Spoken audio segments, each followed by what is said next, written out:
இன்னைக்கு தமிழ்நாடு முழுக்க நடக்கின்ற ஆர்ப்பாட்டங்கள், போராட்டங்கள் அதற்கு முற்றுப்புள்ளி வைக்கணும்.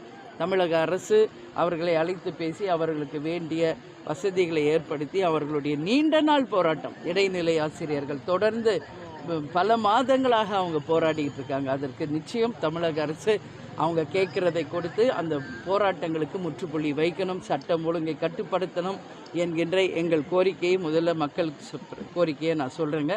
அதே மாதிரி 2026 உங்களுடைய நிலைப்பாடு என்ன, கூட்டணி நிலைப்பாடு என்னன்னு நீங்கள் கேள்வி கேட்டுங்க. அதற்கும் நான் ஏற்கனவே பதில் சொல்லியிருக்கிறேன். உரிய நேரம் வரும்போது அதற்கான தெளிவான அறிவிப்பு தலைமை கழகம் உங்களுக்கு அறிவிக்கும். அதனால் நிச்சயமாக குறித்த நேரத்தில் உங்களுக்கு அந்த அறிவிப்பு வரும் என்பதையும் இந்த நேரத்தில் தெரிவிச்சுக்கிறாங்க.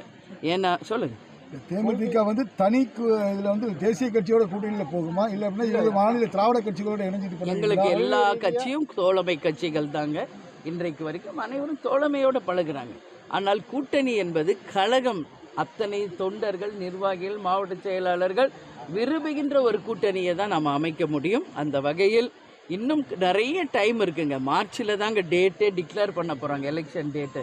ஸோ அது இந்த மந்த் எண்டு தான் ஃபைனல் ஓட்டர் லிஸ்ட்டே வெளியிட போகிறாங்க. ஸோ நமக்கு டைம் நிறைய இருக்குங்க. பிப்ரவரி மாதம் முழுவதும் இருக்குது. அதனால் உரிய நேரத்தில் அத்தனை பேரையும் எங்கள் மாவட்ட செயலாளர்கள், நிர்வாகிகளை அழைத்து பேசி உரிய நேரத்தில் நல்ல முடிவை மக்களுக்கும் நாட்டுக்கும் கழகத்திற்கும் நன்மை பயக்கும் ஒரு தெளிவான முடிவை தலைமை கழகத்திலிருந்து நாங்கள் அறிவிப்போம் என்பதை இப்போ சொல்கிறேங்க. நடிகர் விஜய் உங்களுக்கு நேரடியாக கூட்டணிக்கு அழைப்பு கொடுத்தா நீங்கள் என்ன?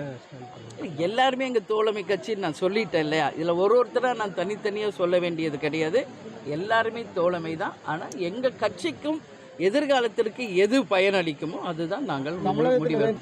யார் கூட்டணின்றதான் நீங்கள் கேட்குறீங்க. நிச்சயம் உரிய நேரத்தில் எங்கள் கழகம் விரும்புவர்களோடு நாங்கள் கூட்டணி வைப்போம் என்பதை மட்டும் இந்த நேரத்தில் உறுதியாக சொல்கிறேன். அப்படியெல்லாம் வாய்ப்பு கிடையாதுங்க.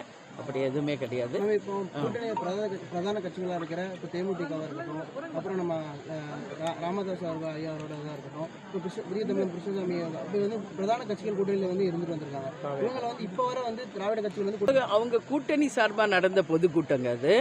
அதனால அவங்க கட்சி ரீதியாகவும் அப்போ கூட்டணியில் இருந்தவங்களே அழைத்து பேசி அவங்க பொதுக்கூட்டம் நடத்தியிருக்காங்க. வருங்காலத்தில் எப்படி இருக்குன்னு பேச்சுவார்த்தை இல்லைன்றது அது நம்ம சொல்ல முடியாது. ஏன்னா கூட்டணிக்கு போகணும் விரும்புபவர்களும் கூட்டணிக்கு அழைப்பவர்களும் தான் இதற்கான பதில் சொல்லணும்.